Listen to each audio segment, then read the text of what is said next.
Cole Danner hadn't spoken a word in months, not since the shootout in Elk Hollow, not since the snow started falling and the last of the whiskey ran dry, not since he'd looked into a dying man's eyes and heard his own name whispered like a curse. He was content with silence, with the kind of cold that bit bone deep and the kind of guilt that didn't fade, until the morning his dog started barking, until he saw a flash of white in the snow, too clean to be rabbit fur, too still to be anything living, until he found her, a woman in a wedding dress, half frozen, clutching a letter addressed to a stranger. And somehow, even before she spoke, Cole knew she wasn't meant for that stranger. She was meant to ruin his peace, or maybe, just maybe, she was meant to save his soul. Cole Danner wasn't sure what woke him first, the dog's howl or the silence that followed. He sat up slow, hand on the rifle beside his cot, heart pounding like it used to when a posse rode close. The cabin walls creaked with the shifting cold, and wind scraped across the shutters like claws hunting for weakness. Then, again, Brack's bark, sharp, urgent, not the usual warning for elk or fox, something different, something wrong. Cole swung his legs over the side of the cot, bones stiff, beard bristling with frost. He shoved his feet into stiff boots and pulled on the sheepskin coat he hadn't worn since November. Snow had piled high against the door overnight, and when he shoved it open, the wind hit him full in the chest, stinging his eyes and turning his breath into smoke. "Brack," he called. The hound appeared from the tree line like a ghost, tail stiff, muzzle to the ground. He barked once, then turned and ran, toward the old trail that hadn't seen a horse in weeks. Cole hesitated. The outlaw in him whispered, "It's none of your business." The man in him, the part that hadn't entirely died in Elk Hollow, picked up the rifle and followed. Snow groaned beneath his weight, up to his knees in places, the trees heavy with it, branches bent like old men's backs. The sun, if it was up at all, stayed hidden behind a wall of white sky. Brack stopped ahead, standing, over something half buried at the bend of the trail. At first Cole thought it was a sack, maybe spilled mail or a dead fox caught in the drift. But then he saw a hand, small, blue, curled around a crumpled envelope. He dropped to his knees beside the body. No, not a body. A woman. She wore a dress, the color of old pearls, lace frozen stiff along the hem. Her lips were cracked and purple, her eyes swollen shut. The envelope in her hand was torn at the edges, but the writing was still clear. To Mr. Byron Gates, Copper Creek Ranch, 30 miles west of Bitterroot Pass. Cole stared at it a long moment, then looked at her again. "Mail order bride," he muttered. She hadn't made it. He should have walked away, should have left her for the coyotes, or for the man who'd promised her a future and never showed. But something in her face, beneath the bruises and frost, stirred a memory he didn't like having. Different woman, a different time. He cursed under his breath, pulled off his coat and wrapped it around her. When he lifted her, she didn't even groan. Just a flicker of her lashes, a breath like a bird's. Brack circled close, whining. Yeah, Cole grunted. "I'm a damn fool." The climb back to the cabin nearly broke him. His lungs burned, legs shaking with every step. The trail was steep, hidden between two bluffs and a fallen pine, and by the time he kicked the cabin door open, his arms were trembling and his coat soaked through. Inside, he laid her on the cot, swept the snow from her face, and stripped the wet dress from her limbs with hands that moved like they were dressing a wound. He wrapped her in canvas and wool, lit the stove, and boiled snow in an old tin pot. The fire caught slow, but once it roared, he shoved her cot close, every stick of wood he owned now dedicated to one thing, heat. She didn't move, not even when he tried to lift her head and pour a sip of warm water past her cracked lips. "You better be worth the firewood," he muttered. Brack curled near the hearth, ears twitching, eyes on her. Cole sat on the floor, back to the wall, rifle across his lap. He didn't sleep. Morning came slow. The blizzard had passed, but the cold had not. Sunlight spilled in thin lines through the shutters, touching the edge of her face. That's when. She stirred, a twitch of her fingers, a flutter of her lids. She moaned low, then turned her head toward the stove and whispered something he couldn't quite catch. He moved closer, her eyes cracked open, blue beneath swollen lids.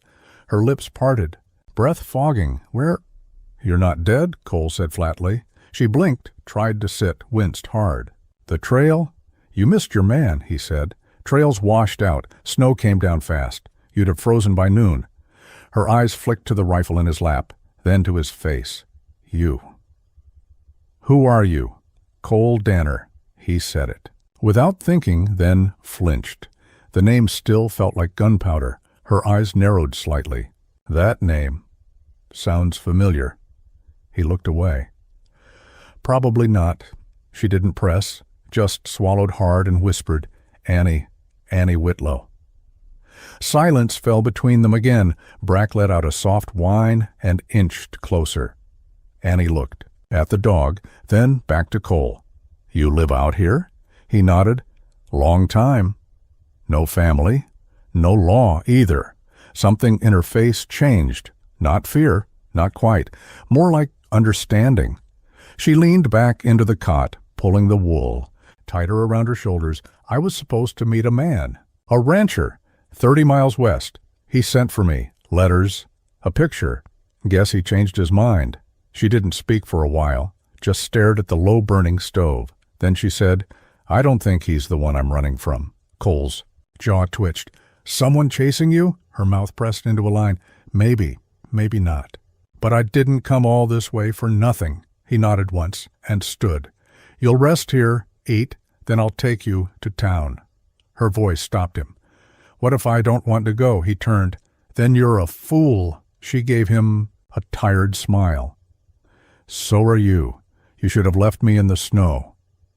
He didn't answer, just stoked the fire and threw another log on. Outside, the cold howled against the walls. Inside, for the first time in a long time, it felt just a little less empty. The storm left a silence in its wake, thick and uneasy, like the hush after gunfire.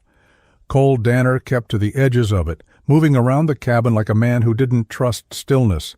He chopped more wood than he needed, sharpened blades he hadn't used in months, fed the fire until it roared like a beast trapped in a stone cage, all while she lay in his cot, breathing steadier now, eyes half open, half dreaming, watching him the way someone watches a stranger in the dark.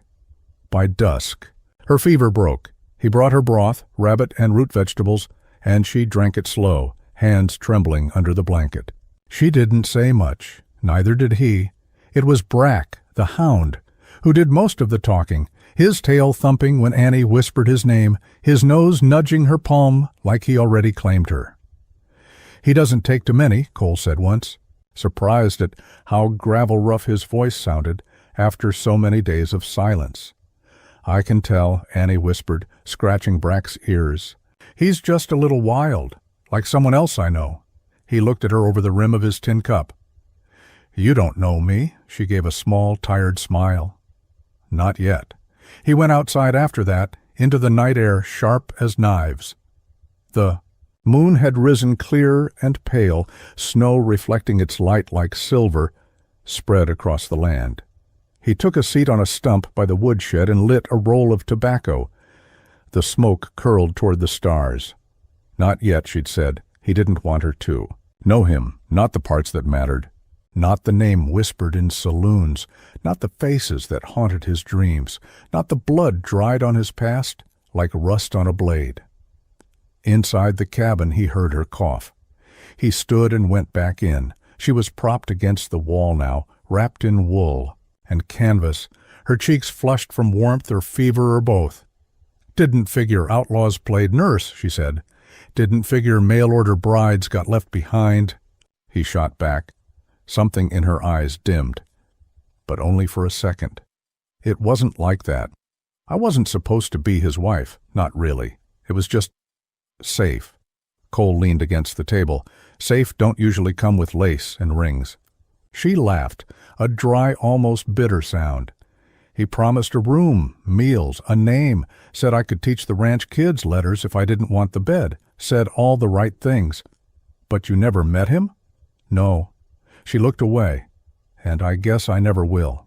Cole crossed his arms. So who was he? She hesitated. Byron Gates, that was the name on the letter. But I think it was a lie, or maybe someone using his name. Either way, someone wanted me headed west, alone. His brow furrowed. Someone? She didn't answer. He didn't push. He knew the feel of a scar being protected. They sat in quiet for a time, the fire popping soft in the hearth, Brack's slow breathing the only other sound. Then Annie asked, "Why are you up here? Really?" He didn't answer right away. Stirred the fire, topped off her cup. Sat down in the chair across from her. "I killed a man," he said. She didn't flinch. "In a saloon, Elk Hollow, not the first I've shot. But this one mattered. His brother's a lawman, high rank, federal badge. He's got a long memory and a longer reach. There's a price on my head big enough to make a preacher turn me in." Annie studied him like she was reading past the words. "Why'd you kill him?" "He was hurting a woman," she nodded. "So you killed a bad man, and now a worse one wants you dead. That about sums it.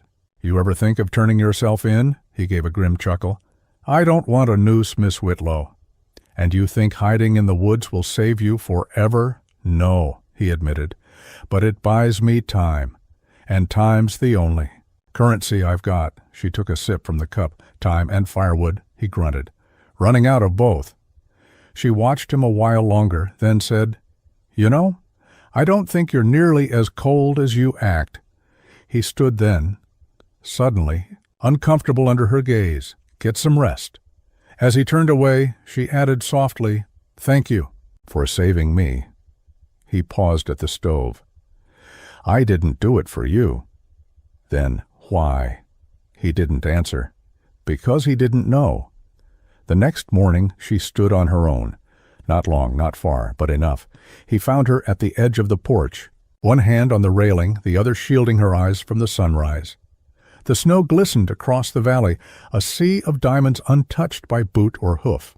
Her breath came short, but her back was straight. "You'll freeze," he said, stepping outside with a blanket. "I had to see it," she murmured. "The sun, the snow. I dreamed about it for weeks in that mail coach." "You dreamed about frostbite?" "No," she smiled. "I dreamed about new places, clean starts. I thought the man I was riding to might give me that. But maybe that part was my mistake." Cole wrapped the blanket around her shoulders. She didn't pull away. "I'm not a clean start." "Annie?" "No," she said, "but you might be something better." He looked down at her. She didn't flinch, didn't look away. He saw strength behind the bruises, fire beneath the frost. Then she shivered. He guided her back inside without a word. That night, as she slept beneath heavier blankets and Brack sprawled beside her like a sentry, Cole sat by the fire and stared at the letter she'd carried. He turned it over in his hands again and again. The name, the ranch, the handwriting. Something felt wrong, too formal, too neat, too fake. Cole had forged a few letters in his time. This one had the same stink. He looked at Annie, then back at the letter. Whoever sent her wasn't looking for love. They were setting bait, and if Cole knew one thing about traps, the best ones never looked like danger at all. By the third day, Annie was walking further than the front porch. She moved like someone remembering how to own her body again, careful, quiet, always scanning the trees like they might bite. The fever was gone, but her hand still shook when she buttoned the wool coat Cole had lent her, and her skin flinched from the cold like it carried old memories. Cole kept busy. He hunted with Brack in the early hours, gutted rabbits by lantern light, and patched the broken back wall with scrap lumber. He did not ask questions. He didn't need answers to keep his distance, but she was curious about the woods, about the traps, about him. "Why here?" she asked once, while watching him carve notches into a snare. Out of all the places a man could disappear. "Because no one comes here," he said. "And if they do, they're not likely to leave." She blinked at that. He didn't mean it as a threat. "Just fact." Still, she gave a faint smile. "And yet I showed up in a wedding dress."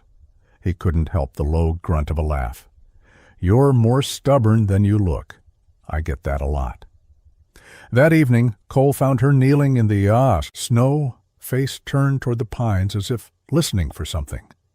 The sun was dipping, casting long gold shadows across the white. "You hear that?" she asked softly. He listened.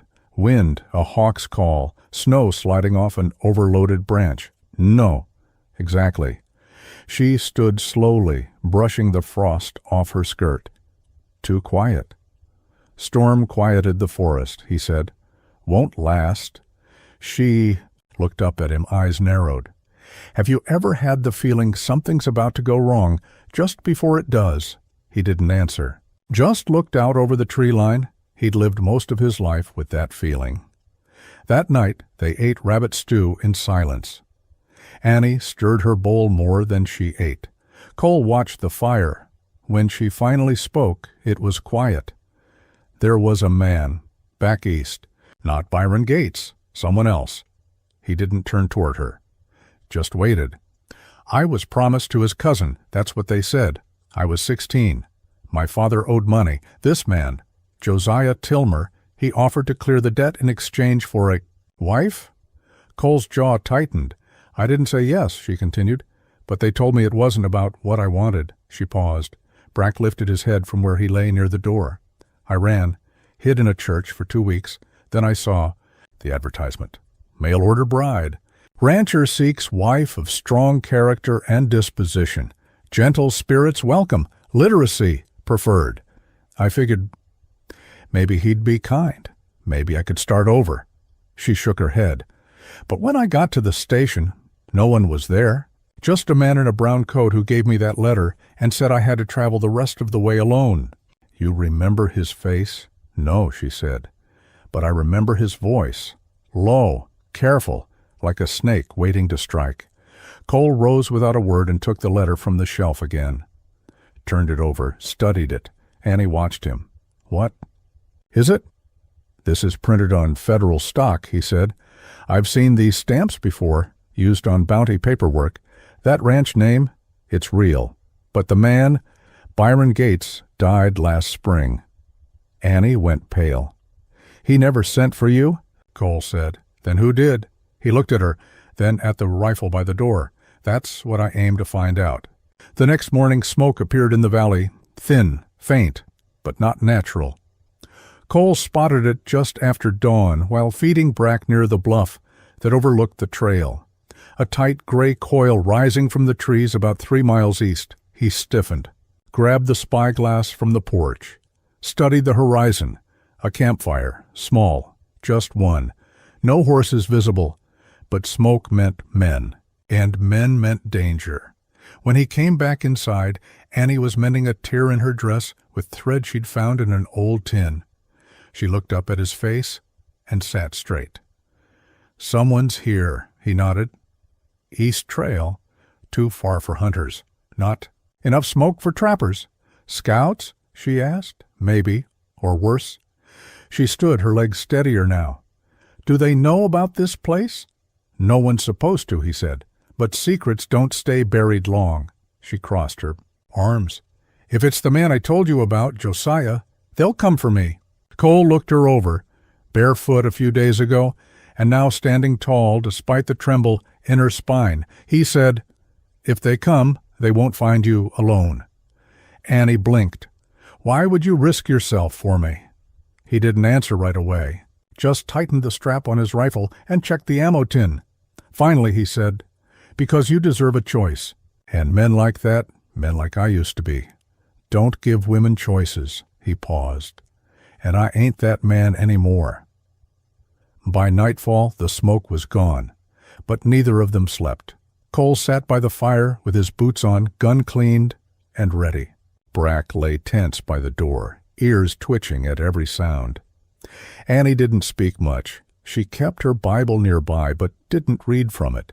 Once she whispered, "Do you think we'll have to run?" Cole looked at the firelight flickering in her eyes. "Not yet," he said. "Let's see who they are. Then we'll decide what kind of fight we're in for." She nodded. "I'm tired of running." Outside the wind changed, and somewhere far off a hawk cried.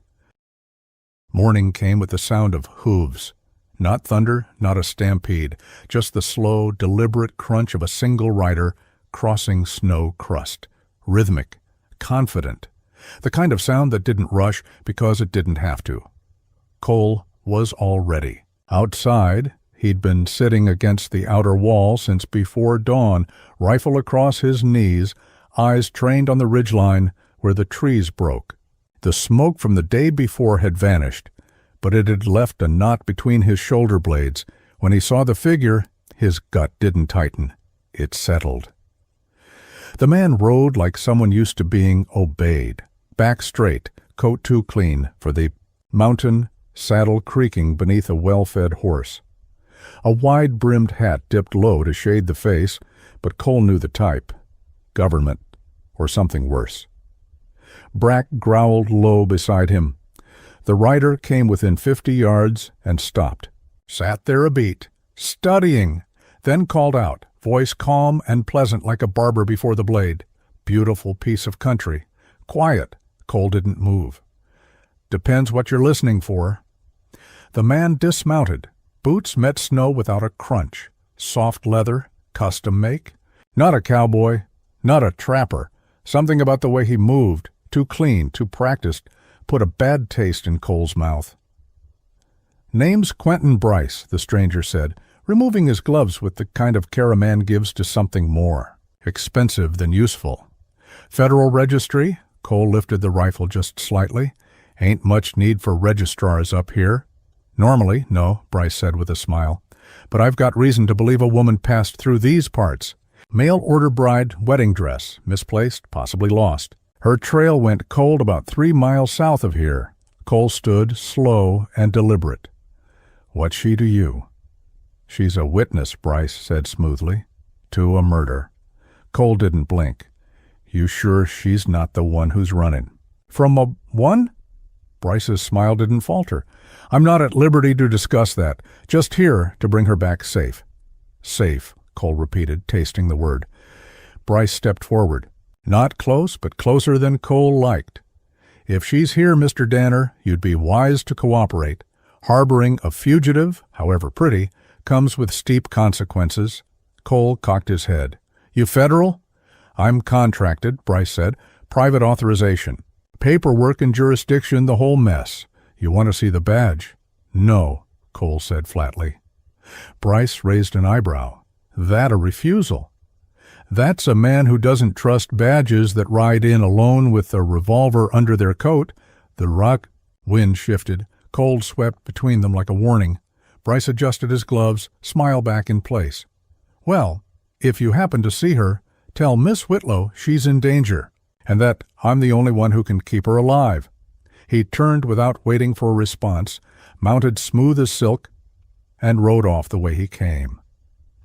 Cole stood still for a long time after the hoof beats faded. Then he turned and went inside. Annie was by the stove, turning bread on the griddle. Her eyes locked onto his the second he stepped through. "You saw someone," she said. He nodded. "Who?" He leaned his rifle against the doorframe. "Said his name was Quentin Bryce. Said he's looking for you." The color drained from her face. She steadied herself on the counter. "He said you're a witness to a murder," Cole added. "That true?" She closed her eyes, took a breath, then nodded, slow. "Yes, but not how he told it." "Then tell me how it was." She turned to face him. "It was Josiah. I told you about him, my father's debtor. After I ran, he found me. Took me from the church I was hiding in. Said if I wouldn't marry him, he'd ruin every place I ever tried to call home." Her voice cracked, but she kept going. "He had a man with him, some kind of thug. They argued over me. The man drew a knife. Josiah shot him in the back, right in front of me. Then he handed me the gun and said I'd killed him if anyone asked." She swallowed. "I ran again. Bryce was the one who showed up after. Said he worked for the government. Said he'd protect me if I signed a statement. But once I did, he tried to take me back to Josiah. Called it arranged protection. I ran again. Cole paced too. The fire jaw clenched. So Bryce is no badge. He's a damn hired hound. Annie nodded. Josiah's money buys loyalty. Cole stared into the flames. They think you're weak, he said after a moment. A woman alone, easy to track. Easy to scare. She met his eyes. I'm tired of being scared. He stepped closer. Then, don't be. That night, they didn't sleep. Cole moved a cot to the door, laid his rifle across it. Annie kept the lantern low, her Bible beside her, but unread.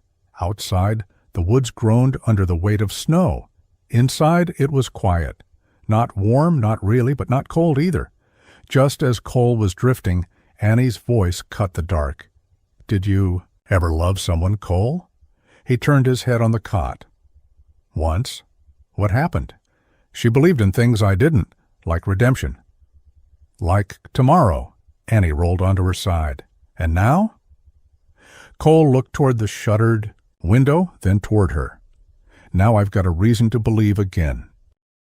The tracks came at dawn, fresh, shallow. 2 horses, one heavy, one lighter, maybe a pack mule, headed west along the tree line. Cole spotted them from the bluff behind the cabin. They curved low through the brush, veered near the frozen creek, then disappeared behind a cluster of boulders. He stood there a long time, watching the path the riders had taken. Bryce hadn't left. He'd only looped around, waiting, circling, hunting. By the time Cole returned to the cabin, his breath was tight in his chest. They're still out there, he told Annie. She looked up from the stove where she'd just finished slicing hard biscuits. How many? 2, at least. Probably more by night. She put the knife down. So what do we do? Cole crossed to the back wall, pulled aside a threadbare blanket nailed over an old shelf, and retrieved a leather-wrapped bundle. Inside were 6 revolvers, a hunting knife, 2 boxes of shells, and a folded map stained with oil and blood. He laid it on the table. Annie watched without flinching. There's a canyon, he said, northwest, about 7 miles. Old logging trail. Leads to it. Choked with rocks and brush now, but it's defendable. We head there before sundown. Annie stepped closer. We're running. No, Cole said. We're choosing where to make our stand. The packing was fast and practiced. Cole filled 2 saddlebags with dry meat, ammo, fire-starting tools, and rope. He strapped a canvas tarp and an extra blanket to the back of the mule, an old brown creature named Jasper, who hadn't moved more than a mile in months, but knew how to walk quiet and steady. Annie packed small things, her letter, the Bible, her stitched-up dress, folded with care. She paused at the edge of the cot where she'd nearly died a week earlier, ran her fingers once over the wool blanket, then turned and walked out into the snow. They moved at a crawl through the woods, avoiding trails, stepping where the snow packed firmest. Cole led Jasper. Annie walked beside him, with Brack keepings. Rear guard, his ears twitching like he could hear ghosts. By noon, the sky turned dark with heavy clouds. Another storm was coming. Best case, they lose the trail in snow, Cole muttered. Worst case, they use it to get close. Annie looked back the way they came. We should leave false tracks. Cole gave her a sharp glance, surprised. You know how? I learned fast, growing up near men who didn't like being told no. They split up briefly, Cole carving a path toward the ravine, Annie doubling back with Brack to leave a series of crisscrossed prints, dragging a branch behind her to blur depth. When they met again, an hour later, Cole looked her over with cautious approval. You've done this before, he said. She gave him a hard smile. I've run before. Difference is, this time, I don't plan to die doing it. They reached the canyon just before dusk. The entrance was narrow, flanked by crooked boulders and half-dead pine. Inside, the rock walls climbed 30 feet high, coated in moss and snow, with a floor of half-frozen mud and shattered shale. Cole led them into a wedge between 2 cliff faces where wind couldn't reach. He started a smokeless fire, low and hot. then rigged a snare near the mouth of the canyon and laid a tripwire near the old trail, his kind of hospitality. Annie helped build a windbreak with logs and canvas, fingers blistered and raw by the end. When they were done, she sat by the fire, staring into the flames. "They'll find us," she said. "Yes. Then we fight." He studied her. She sat straighter now, spoke with steel in her voice, not fear. "You've changed since I found you in the snow." "So have you," she said. "You just don't see it yet." That night, the storm hit. Snow fell sideways, wind howling between the canyon walls like a trapped animal. The fire hissed and spat, but held. Brack curled beside Annie. Jasper stood like a statue near the rock wall. Cole kept watch. He didn't sleep, didn't close his eyes, and just after midnight he heard it, a snap, too crisp, too close. He rose slow, rifle in hand, and moved to the edge of the camp. There, beyond the firelight, 3 men. Silhouettes barely visible, coats dusted with snow. Weapons drawn low. They were already inside the canyon. He didn't wait. Cole raised his rifle and fired the first shot, loud, echoing like thunder in the narrow pass. One man dropped with a shout, the others scattering for cover. "Annie, down!" he shouted. She rolled behind a log, dragging Brack with her. Cole dropped to one knee, reloaded, aimed again. The second shot clipped a man's shoulder. He cried out, dropped his pistol, and scrambled for the rocks. The third man fired blindly. A bullet ricocheted off stone, 2 feet from Cole's head. "You're outnumbered," a voice shouted from the dark. "Too smooth." "Bryce," Cole shouted back. "You were outgunned the moment you rode into my woods." Bryce laughed once, dry and cold. "We don't want the girl harmed," he called. "Just return what doesn't belong to you." Cole's jaw clenched. "She doesn't belong to anyone." No answer. Then another shot rang out, closer, sharper. "This!" One came from Annie. Her revolver smoked in her hand, eyes wide but steady. One of the men had tried to flank. He was now sprawled face down, arm bent the wrong way. Cole didn't speak, just gave her a quick nod and moved to cover. The gunfire lasted another 10 minutes. Short, violent, teeth bared. Bryce didn't fight. He directed. When it was over, 2 men lay dead, the third wounded and limping away into the woods. Bryce vanished in the retreat. No blood, no tracks they could follow in the storm. Cole didn't chase him. Not yet. They sat in the snow until the cold made them ache. Then they pulled the bodies to the ridge and buried them under rock and frost. Annie said a prayer. Cole stood beside her in silence. By morning, the storm had passed. The sky was clear again. They sat by the fire, eating meat from last night's hunt. Neither spoke for a long time. Then Annie asked, "You think he'll come back?"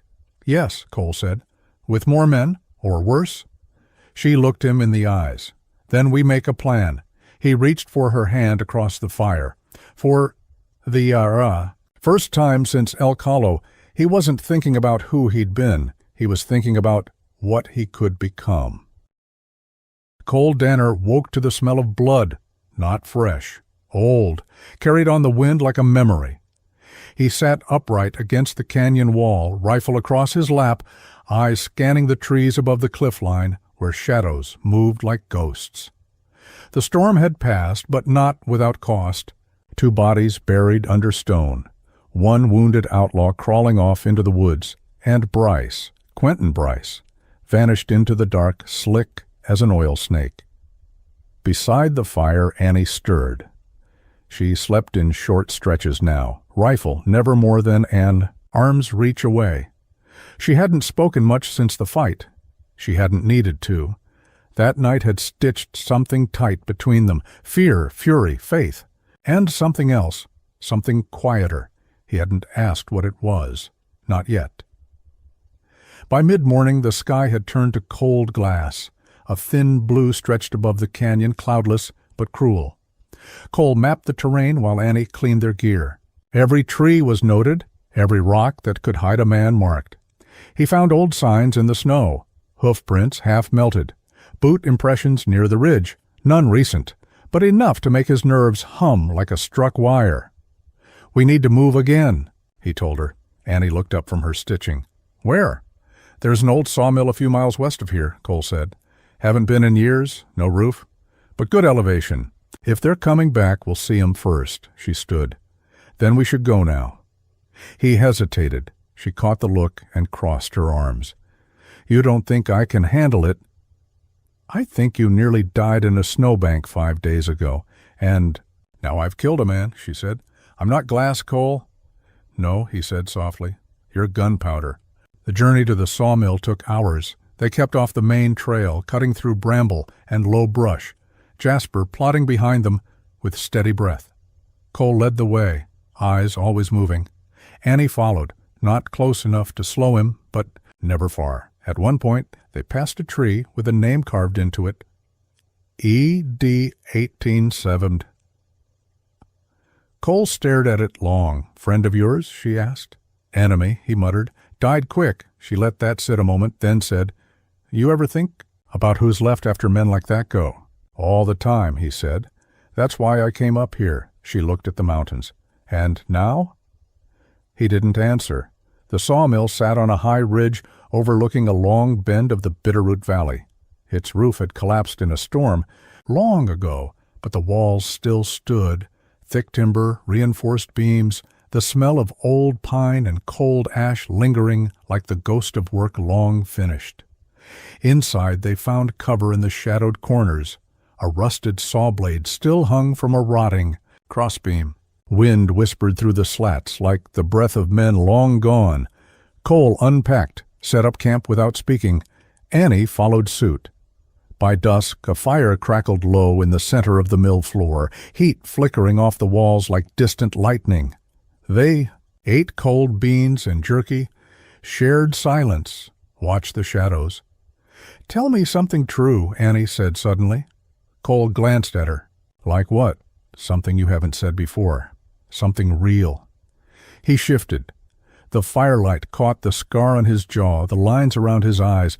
I had a brother, he said. Younger, smarter, nicer too. He was the one our ma believed in. I joined a gang when I was 19. Thought I was protecting us both. Thought I could send money back, buy him a future. Her eyes softened. What happened? He came to find me. Said he wanted to bring me home. I told him no. Told him I liked who I was. Next day, the gang robbed a bank in Dodge Flats. He got caught in the crossfire. He swallowed. Died holding the money I sent him. Annie said nothing, just reached across the blanket and placed her hand over his. It was the first time she touched him without fear, and he didn't pull away. Later that night, Cole heard movement. He was up before the noise came again, soft, like someone testing the floorboards. He stepped outside, rifle ready. The snow had stopped. Moonlight glinted on the ridge. And down, in the valley, just barely visible by flicker of campfire, a tent, a man stoking flame, another pacing, 5 riders, maybe 6. He crouched low and counted them again, 2 organized for trappers, 2 clean for bandits, Bryce's men. He returned. To the mill. Annie sat up as soon as he stepped in. They're close, he nodded. Set up camp a mile out, probably waiting for daylight. She pulled her boots on without a word. Then, we don't wait. Cole grabbed a second rifle. You ever use a Winchester? She nodded. Once? Kicked like a mule. He handed it over. Then aim low. At sunrise they moved like wolves, silent, quick, all teeth beneath calm eyes. Cole led her along the northern slope, where frost still clung to the branches and the air burned in, the lungs. They crouched behind a fallen pine overlooking the camp. 5 men, 1 tent, 1 fire. Bryce wasn't in sight. He sends others to do his work, Annie muttered. Not this time, Cole said. He's here somewhere, watching. She scanned. The tree line. So what do we do? He looked at her, then said, We steal their horses. It wasn't easy. It wasn't clean. But when the smoke cleared and the snow settled, they had 4 horses tied off in the woods and 5 men confused. Angry and stranded, 2 came up the ridge, rifles raised. Cole dropped the first with a warning shot that shattered bark a foot from his head. The second slipped in the mud and fired wild. Annie returned fire, Clean, calm, one breath, and the man yelped, caught in the thigh. They didn't kill anyone, but they sent a message. You don't get to hunt the wounded and call it justice. That night, they built no fire. The stars came out above the ridge, cold and clear. Cole sat beside Annie with Brack curled between them. You think this ends with him? She asked. No, Cole said, but it starts with him. She leaned her head on his shoulder. You're not the man I thought you were. Neither are you, he said, a pause. Then, I think that's why we found each other. He looked out over the valley where the last smoke of the broken camp had faded into the dark. Maybe she was right. Maybe the world still had a little room for people like them. By morning, the sky had gone to brass, a burnished, cloudless glare that made everything sharp. Cold still ruled the woods, but it was the brittle kind, the kind that warned of a thaw just around the bend, the kind of thaw that revealed tracks, graves, and secrets. Cole Danner stood at the edge of the ridge with the spyglass steady in one hand and silence wrapped around his shoulders like a second coat. He'd been watching the valley since before dawn. The camp Bryce's men had built was gone, burned to the ground. The horses Cole and Annie had stolen hadn't been pursued, not yet. But there were signs of movement in the timberline, organized, patient, too patient. They're waiting for something, he muttered. Behind him, Annie was pouring boiling water over dried meat for a stew. She'd taken to the work like she was born for it, methodical, calm, unshaken. Her hair was pulled back with a leather tie he'd found in an old saddlebag. Her sleeves rolled high. The pistol, always tucked at her side. She was no longer the woman in the snow, and Cole wasn't the man who found her. They ate in silence, crouched behind the stone foundation of the sawmill. Annie finally broke it. We can't keep running.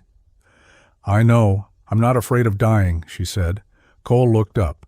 I am, he said. She blinked. You? He nodded slowly. I've died in pieces for 10 years. I don't mind going all at once, but not if it means leaving someone like you behind. She reached for his hand without hesitation. Then we fight together. They moved again that afternoon. The horses made it faster, though Cole didn't trust them much. He didn't trust anything with too much memory. They camped near a frozen creek where the pines grew thick enough to hide smoke. It was there, as Annie washed her hands in the icy water, that Cole said the thing he hadn't planned to say. There's a town west of here, he began. 4 days right if we push it. Sheriff's name is Whit Carver. He fought beside me in the war. Annie looked up. He ain't a saint, Cole continued. But he's straight. If we get to him, we can testify. About Josiah, about Bryce, the letter, the fraud, all of it. Annie dried her hands on her skirt. You think the law will listen to 2 outcasts? Not likely, Cole admitted. But it's better than waiting to get picked off in the snow. She stared at him a moment. You'd ride into town with a bounty on your head? I would, he said. For you. She stepped forward, eyes fixed on his. And what if it kills you? He smiled, slow and bitter. Then I figure I finally did something that wasn't just about surviving. They left the next morning before sunup. Riding hard, staying low, no trails. Bryce was behind them, always behind them. Cole could feel it in his bones, that hunter's patience, that cold-blooded wait. Bryce wasn't chasing. He was cornering. On. The second day, they passed a burned-out wagon, charred wood, split axle, snow stained with old ash. Cole dismounted to investigate. Ambush, he said, crouching low. Bullet holes in the wheel hub. Dry blood. This was recent. Annie's face tightened. You think it was Bryce? No, Cole said. This was bandits. Different kind of ugly. They moved fast after that. Camped in a ravine. Ate without fire. By the third day, the mountains began to change. The bitter roots softened into rolling ridges. Trees grew thinner. Dirt replaced ice in patches. Spring was nudging its way north, and Cole didn't like it. Snow made a man hard to track. Mud made it easier. Annie asked, You trust this Sheriff Carver? I trust him more than I trust bullets, Cole replied. That night she curled into him without asking, and, for the first time in years, he didn't feel like a man on the run. He felt like a man going somewhere. They reached the outskirts of Larkspur by noon the fourth day. A church steeple, a smithy, a saloon with a faded sign that read, "The Dry Kettle." Cole dismounted slow, eyes scanning every face in the muddy street. Children ran between wagons. A woman dumped out a pail. Somewhere, a fiddle played. Normal. Too normal. He led Annie to the sheriff's office, a square building of brick and timber. The door creaked as they entered. A man behind the desk looked up, weathered, heavy coat, star on his chest. Whit Carver. Stood. "Cole Danner." Cole nodded. "Need a favor." Carver's gaze flicked to Annie. "And who's this?" "She's the reason I'm not dead," Cole said. Annie smiled. "And the reason he's here." Carver looked between them, then closed the door. "All right," he said. "Tell me everything." They did. The letter. The staged marriage. The murder, Bryce's betrayal, the ambush. The canyon, the theft of the horses, the bodies, the smoke. By the time they were done, the sun was low in the window, and Carver looked 10 years older. "I'll file the affidavit," he said. "I've got contacts, old friends in Helena. We can make this stick." "And Cole?" Annie asked. Carver looked at his old friend. "I can stall the bounty," he said. "Might even convince him it was all a mistake. But Bryce won't stop. We—" "No," Cole said. "That's why we came here." "To draw him out," Cole nodded. "We give him what he wants." Annie turned. "Cole." But he raised a hand. "We do it on our terms," he said. "Not his." Carver leaned forward. "That could get you both killed." Cole looked at Annie. "Then we better make it count." The village didn't ask questions, and Cole Danner didn't offer answers. He and Annie kept to themselves in the adobe room above the grocer's, where vines grew up the side of the building and sunlight cut gold across the floor each morning. It was quiet. So quiet, Cole sometimes woke in the middle of the night, unsure what had stirred him. No gunfire, no hooves. Just the creak of ceiling beams and the steady breath of the woman beside him. It should have felt strange, this peace. Instead, it felt like remembering something he hadn't dared hope for. Annie worked mornings in the little chapel kitchen, baking bread, washing linens, teaching children their letters using pages torn from old hymnals. They called her Señorita Anita. They called Cole El Vaquero Silencioso. He didn't mind. He helped a carpenter mend shutters, repaired harness straps for the horse cart drivers, and traded 2 days' work for a saddle that didn't scream outlaw. Even Brack, half wild as he was, settled into the rhythm, chasing chickens at dawn, sleeping in doorways at dusk, never far from Annie's feet. No one talked about where they came from. No one asked where they were going. For the first time, maybe ever, Cole didn't think in terms of escape. He thought in terms of days. One morning, the chapel bell broke. It was an old thing, cracked along the rim, rusted near the hook. It hung crooked in the steeple, sounding more like a cough than a chime. Father Thomas, who'd lost 2 fingers, and most of his sight in the Revolution, asked Cole if he might know a fix. "I can try," Cole said, so he did. He climbed the tower in the early light, sun rising slow behind the hills, hand steady on the frayed rope. Up there the wind was, clean and quiet. Below, the town stirred like a waking child. Annie came to the base of the tower and called up to him, laughing, "Don't fall! I don't want to bury another man in foreign soil." He grinned and shouted back, "Then stop distracting me." She waved and disappeared into the chapel. Cole turned back to the bell. The hook was loose, the wood rotten. But the structure could hold if braced right. He wrapped the joint in new leather, tightened the bolts, and added a second loop to take pressure off the frame. Then he tested the rope. The bell gave a low, clean note, still cracked, but beautiful in its imperfection. He smiled. It reminded him of something he couldn't name. That evening, as they sat on the porch, Cole reached over and took Annie's hand.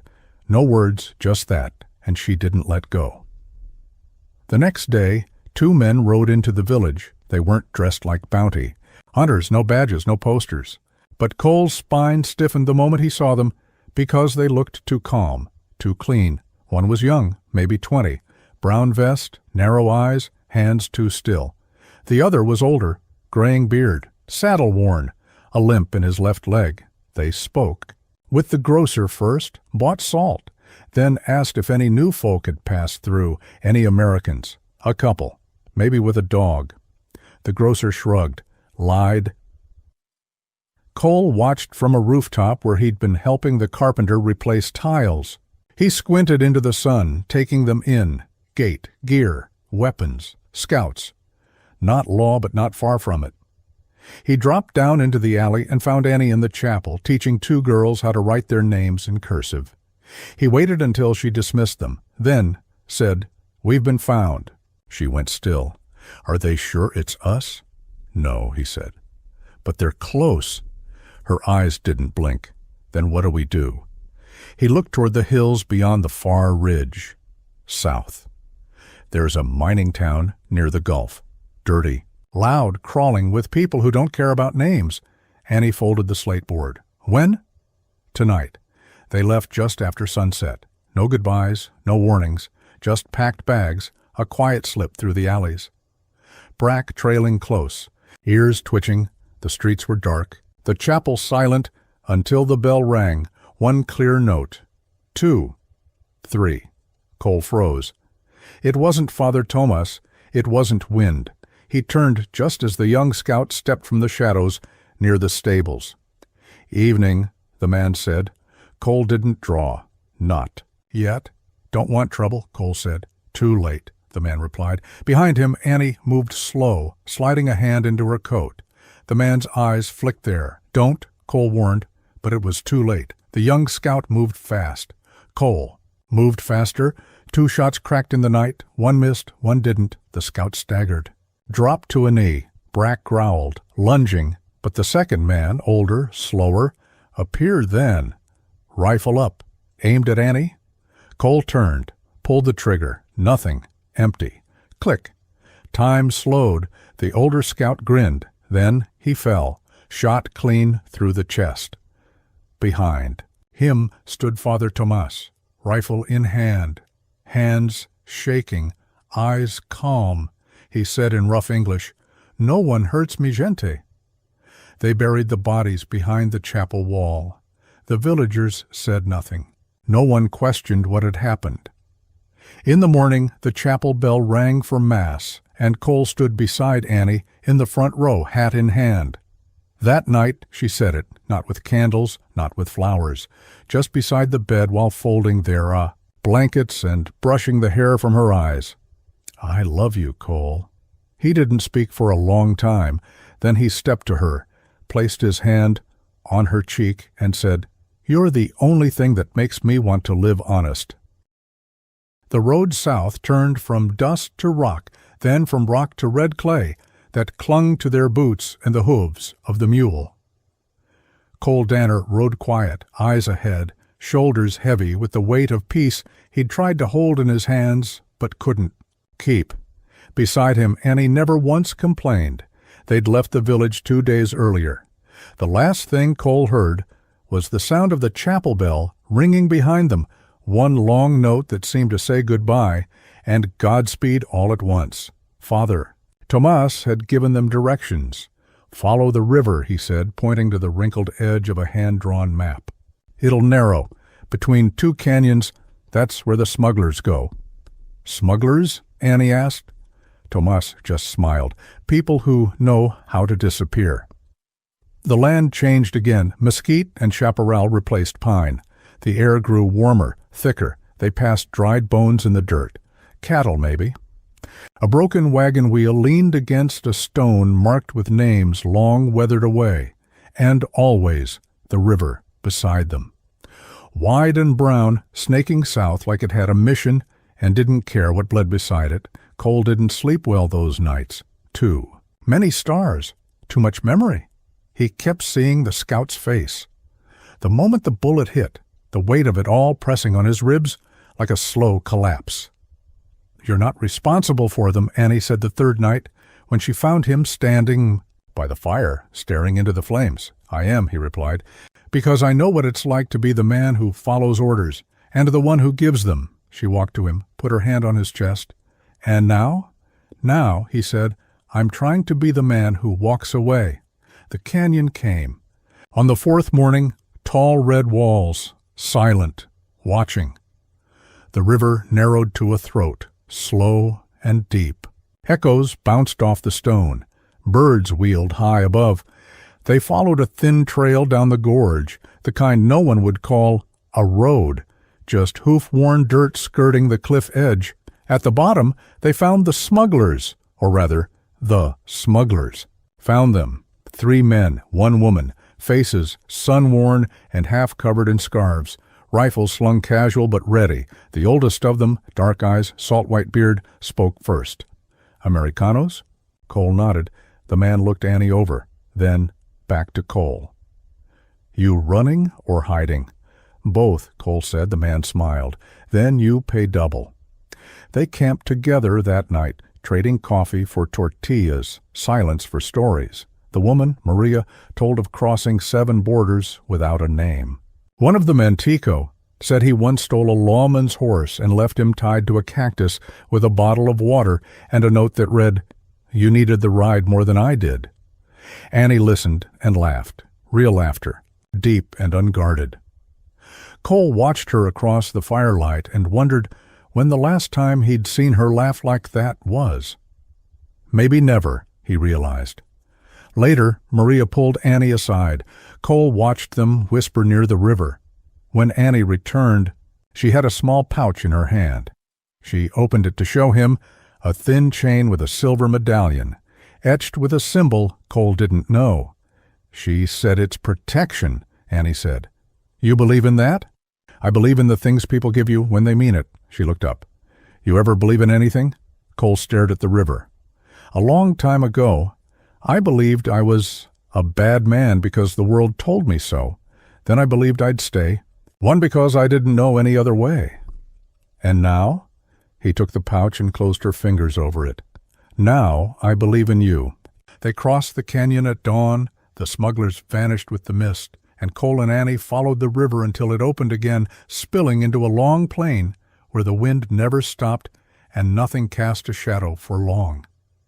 They found an old mission there, abandoned, crumbling, part sanctuary, part skeleton. They camped in the shade of its walls. That night, Annie lit a candle she'd carried since Larkspur. She set it in the window and let it burn down slow. When it was gone, she said, "That was for the girl I used to be." Cole watched her in the dark. "And what about the woman you are now?" She turned. "She's not running anymore." He didn't answer, just pulled her into his arms and held her like the war inside him had finally quieted. In the morning, they found a name for themselves. Not new names, not lies. Just names spoken without shame. They found a town farther south, a farming place, too small for trouble, too poor for bounty. They told the man at the chapel they were looking to work. He pointed to an orchard. They told the woman at the inn they were husband and wife. She smiled and gave them a key, and in that way, simple and slow, they began again, one. Evening, after days of digging and planting and speaking more Spanish than English, Cole sat with Annie on the porch of their small rented home. Brack lay snoring by the steps. The sun dipped low over the hills. "You ever think they'll come again?" Annie asked. Cole shook his head. "Maybe. But I don't think they'll find us this time." "Why?" "Because I'm not the man I used to be, and you're not the woman they expected." She leaned her head on his shoulder, and together they listened to the wind carry nothing but peace. The rains came late that year, at first just a whisper. Dust lifted from the roads, the kind of rain that turned into steam before it touched your skin, then heavier, darker, like the sky had been holding its breath too long. Cole Danner stood in the orchard, boots sunk in wet earth, hands dirty to the wrists. He liked work that didn't ask questions. He liked days when no one spoke his name except her. Annie had taken up teaching again, a one-room adobe schoolhouse on the edge of the village. A half-dozen children with eyes too old and hearts still open. She gave them stories and letters, and they gave her laughter and trust. Every day Cole watched her walk home from the ridge above the road, her skirt gathered in one hand, Brack circling her feet like a shadow that wagged. He didn't need to follow her, but he did, just in case. They'd lived in the village 4 months when the man in the blue coat arrived. He didn't ride fast. He didn't ask for them by name, just came in quiet, bought a beer at the cantina, asked if anyone needed horses shod or fences mended, spoke good Spanish, too good. Stayed too quiet. Annie saw him first walking home from school. He tipped his hat. She nodded but didn't smile. When she told Cole, he asked, "He look like Law?" "No," she said, "but he watches people too closely." That night Cole walked the village loop, past the cantina, the chapel, the livery. The man in the blue coat sat outside the smith's place, sharpening a knife and talking about nothing. Cole didn't speak to him. Not yet. The next day, Cole met with the smith. "You know that fella?" "Not really," the smith said. "Says he's from over the range, looking to trap south for the season. Paid in gold, though." "Who does that?" Cole nodded, thanked him, and walked out into the wind. That night, after supper, Annie lit a lantern on the porch and stared out across the dark plain. Her voice came soft. "He's not just passing through." "I know. He's watching you, not me." Cole nodded. "He's here for you, Cole." They didn't run, they didn't pack, they didn't say goodbye to the orchard or the school or the dog sleeping at their feet. Instead, they did something neither of them had done in a long time. They waited. The man in the blue coat showed. Up at the chapel the next morning, Cole was inside, helping replace a cracked floorboard near the altar. Annie had gone to the schoolhouse. Father Ramon was out back, hauling rain barrels. The man stepped in like he belonged there. Cole didn't turn. "You're late," he said. The man chuckled. "I didn't want to interrupt Sunday services. It's Thursday." Still rude to interrupt prayers. Cole stood slowly, turned, hammer still in hand. The man was younger than he expected. Maybe 35. Lean, clean boots, no dust on his coat. "You federal?" Cole asked. "No." "Bounty?" "No." "Then why are you here?" The man took off his hat, smiled like they were sharing a secret. "Josiah Tilmer was found dead 2 weeks ago, shot twice in the back, no witnesses." Cole stared. "Price?" he asked. "Gone, disappeared. Word is he was paid to vanish, same as he was paid to hunt." "By who?" "Tilmer's brother." "Then the brother died, too. Fever." The man stepped closer. "There's no bounty any more, Cole Danner." Silence. Wind slipped through the chapel door like a sigh. "I didn't come to take you in," the man said. "I came to tell you. You're free." Cole didn't move. Then he asked, "Why?" The man shrugged. "Because sometimes the world resets. Sometimes the fire burns out before it kills the house. And sometimes good men are just late getting found." He tipped his hat and turned. As he reached the door, he added, "If I were you, I'd tell that woman of yours. And I'd ask her something you've been too damn stubborn to say." An hour later, Cole walked to the schoolhouse. Annie stood at the doorway, chalk on her fingers, a storybook in her hand. When she saw his face, she knew something had changed. He stopped just short of her, took both her hands in his. "There's no price on me anymore." She didn't speak. Just let the silence bloom between them. Then he said, "But you've always been what I owe." She smiled softly. "Cole." He dropped to one knee, and for the first time in a lifetime of running, he asked something that required staying. "Will you marry me?" They would beneath the mesquite tree behind the chapel. Brack wore a red kerchief. Annie wore white, not the dress from the trail, not the one that nearly froze her, but one stitched by the village women from linen and laughter. The bell rang. "Father." Ramon said the words. Cole looked into eyes that had survived fire and cold and sorrow, and still looked back with light. He didn't need vows. He'd already made them day by day, night by night. With every bruise he protected, and every fear he finally stopped running from. That night, the village lit lanterns. They danced in the square, ate tamales, sang songs in half a dozen languages.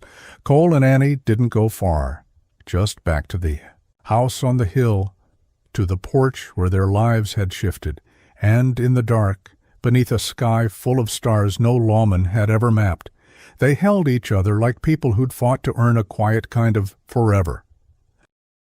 Clara May took her first steps in the orchard. Annie was there, kneeling in the grass, arms open, smile wide. Brack barked once, tail wagging furiously. Cole stood a few paces off, eyes wide like he'd seen a miracle, because he had. Not just the oxen. Way Clara wobbled and tumbled and got back up, but the life around her, sunlight on peach blossoms, warm breeze tugging at the hem of her dress, laughter that came without warning. Cole had never dreamed this far ahead, not when he lived off squirrel, meat and shadows, not when he pulled a half-dead woman from the snow, not even when he married her. But now he was dreaming of futures, of birthdays, of sitting on that porch swing, watching Clara grow taller than the trees they planted with their bare hands. It was late that evening, when the stars began to prick holes in the sky, that Annie found him alone by the fence. Watching the horizon, she didn't speak, just walked up beside him, arms crossed on the rail. He said, "She looks like you when she's mad." Annie smiled, "And like you when she stares down chickens." They stood in silence for a while. Then she asked, "What are you thinking about?" Cole nodded toward the dark. "Every man I used to be, and how far he'd have to walk to find this place." She touched his arm. He'd never make it. He looked at her. "No, but you did." The next morning, a knock came at the door. Annie opened it with Clara on her hip. A man stood there, tall, worn, gray at the temples, but strong in the shoulders. A deputy star hung loosely from a leather string around his neck, more like a token than a badge. He removed his hat, nodded at Annie, then looked past her. "Cole Danner?" Cole stepped forward. "Who's asking?" "Name's Eli Boone. I was with the Arizona Marshal Service when Tilmer's warrant crossed my desk. I came here once, months back, looking for you. You weren't ready then." Cole didn't move. "What changed?" Boone held out a folded piece of paper. "I've retired, but I never liked the way they handled your case. You and your wife filed testimony back in Larkspur. You helped end a crooked judge and a bounty system that cost a dozen good people their lives. You're owed the chance to clear your name proper." "I thought it was already cleared," Boone nodded. "It is, but not recorded. This is the formal offer. Testify again in New Mexico Territory Court. They'll seal your file after that. Your daughter will grow up without ever knowing her daddy was hunted like a dog." Annie and Cole exchanged a glance. "How long?" Cole asked. 2 weeks of travel, 1 day in court. Then, home." He looked down at Clara, who reached curiously toward his badge. "She looks like she knows the world's got something worth keeping." They left at dawn 3 days later. Boone rode ahead. Cole and Annie followed with Clara on a cushioned saddle, Brack trotting alongside like he owned the road. They passed mesas, crossed rivers, slept under stars and thunder. On the 7th night, they stayed in a small house outside Las Cruces. Clara fussed in the heat until Cole rocked her under a mesquite tree, singing an old trail ballad she'd already learned to hum. Boone watched him. "You're not what I expected." Cole didn't look up. "Most men like me aren't." "You still carry a weapon?" "Don't need one much." "You still ready to draw if it comes to it?" Cole looked at him then. "I'd still die for them." Boone nodded. "Then we're not that different." Court came and went in a blur. The judge, a tired woman with ink-stained fingers, listened more than she spoke. Annie gave her full statement, calm, clear, strong. Cole spoke only when asked. About Elk Hollow, about Bryce, about Clara May. The end, the judge nodded. "These papers will be sealed. Mr. and Mrs. Danner, you are free. By law, by word, and by this court's record." Cole looked at Annie. She squeezed his hand beneath the table. They returned home as autumn stirred. In the hills, leaves turned gold. Chickens fattened. Rain softened the ground again, and Cole Danner found peace, not in silence, but in sound. The giggle of a child chasing her own shadow, the creak of a porch swing, the hush of Annie's breath at his neck, just before sleep. On. Clara's second birthday, the whole village gathered. There was music, tamales, dancing. Father Ramon gave her a Bible. With her name hand-painted on the cover, Cole gave her a wooden horse. Annie gave her a lullaby. She made up on the spot. Clara clapped and twirled and fell asleep in Cole's arms. Her tiny fingers tangled in the threads of his shirt. That night, as they lay in bed, Annie whispered, "Do you remember the day you found me?" "Every second. You didn't want to save me." "No," he said, "but something bigger than want did." She was quiet for a time, then said, "And do you remember what I said when I first opened my eyes in that cabin?" He smiled into the dark. "You said, 'Where?'" "No," she said. Right after that, he thought, then remembered. "Are you the man I'm supposed to marry?" She kissed his cheek. "Turns out you were." The snow came early that year, just a dusting at first, the kind that whispers over rooftops and melts before it meets the earth, then heavier, steadier, enough to silence the roads, to blanket the orchard in white, to make everything feel softer. Then it had a right to. Cole Danner stood by the porch watching the flakes drift down like ash from the sky. Brack sat beside him, muzzle gray now, eyes still sharp. The dog leaned against his leg with the weight of 1,000 mornings between them. Behind them, through the window, the golden glow of lamplight flickered across wood walls and hanging. Herbs and the hand-stitched blanket Annie had made the year Clara turned 2. It had been 5 winters since he found her, and now the cabin wasn't cold anymore. Inside, Annie poured cider into 2 chipped mugs and handed one to Cole. He took it without speaking, sipped slow, eyes never leaving the snow. Clara played near the fire, stacking wooden blocks and humming to herself some tune from school, half-learned and full of joy. Annie leaned her shoulder against Cole's. "It's the first snow she'll remember," she said. "She'll remember the light," he said. The warmth.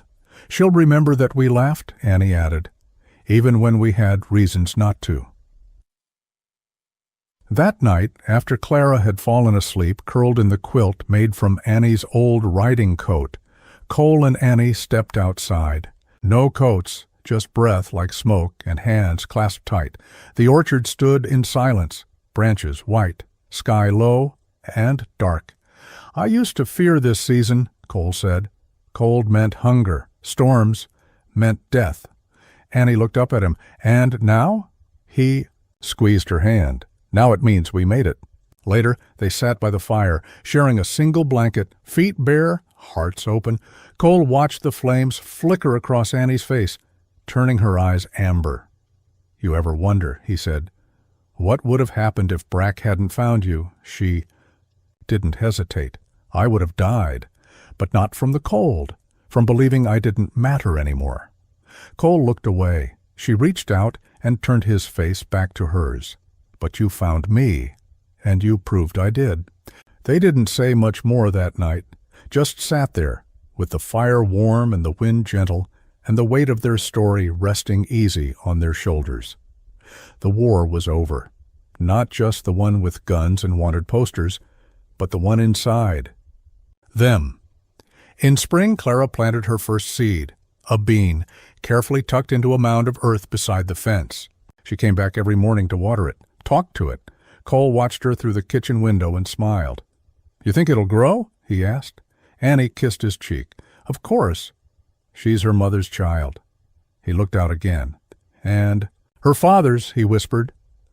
That summer, a traveling painter came through town, lean, sunburnt, with eyes too tired for his years. He offered to paint anything for the price of a warm meal and a dry bed. They gave him both. He painted the orchard, then the cabin, then the family. The last one he did on wood, an old peach crate lid, Annie in her school dress, one hand on Clara's shoulder, Clara in overalls, grinning, holding Brack's leash. Cole behind them, his face half in shadow, half in light. He titled it, Home.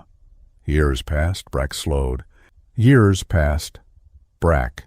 Then stopped altogether. One quiet morning beneath the porch swing, he guarded all his life. They buried him in the orchard. Clara picked the tree. Because he loved this one best, she said, and Cole carved the marker himself. Here lies Brack, the dog who saved a woman, taught a man to love, and guarded every dream that grew here. Clara grew taller than her mother by 16, took to horses like they were born speaking her language, read books faster than Annie could shelve them, shot straighter than Cole by 18, not that she ever bragged about it, except when he let her. She left once, college in Santa Fe. But she came back. She always came back, because nothing in the world ever felt safer than the home her parents had built from sorrow and cedarwood. On their 20th anniversary, Cole and Annie sat beneath the same mesquite tree, now taller, older, stronger. Father Ramon had passed on. A younger priest came now, but he still used the bell that Cole once fixed with rope and stubbornness. Annie's hair had silver in it. Cole's beard had gone white, but his eyes were still warm. She reached for his hand. "I've lived 2 lives," she said. "One before you and one since." He nodded, "And mine only started the day I pulled you from the snow." That night they walked through the orchard, alone except for the sound of wind through the leaves, the same orchard he built for her, the same one Clara ran through, Brack chased rabbits in, and they once kissed under before the world was kind. They stopped beside the swing. It creaked softly in the breeze. Cole looked at her, and she smiled. "I'm still stubborn," she said. He grinned. "And I'm still quiet." She leaned in too. "Him." And together, she whispered, "We're still something worth saving." Eorsterts. Epilogue. There are stories that fade like ink in the sun, and then there are stories that stay, carved into wood, whispered across dinner tables, handed down from mother to daughter, father to son. People still tell the tale of a man who once lived alone in the snow, who never smiled, never spoke, until the day he carried a dying woman from the woods and built a life with her, from nothing but fire and hope. They say he found her just in time, but the truth is she found him. And when she did, she melted a heart the world had left for dead.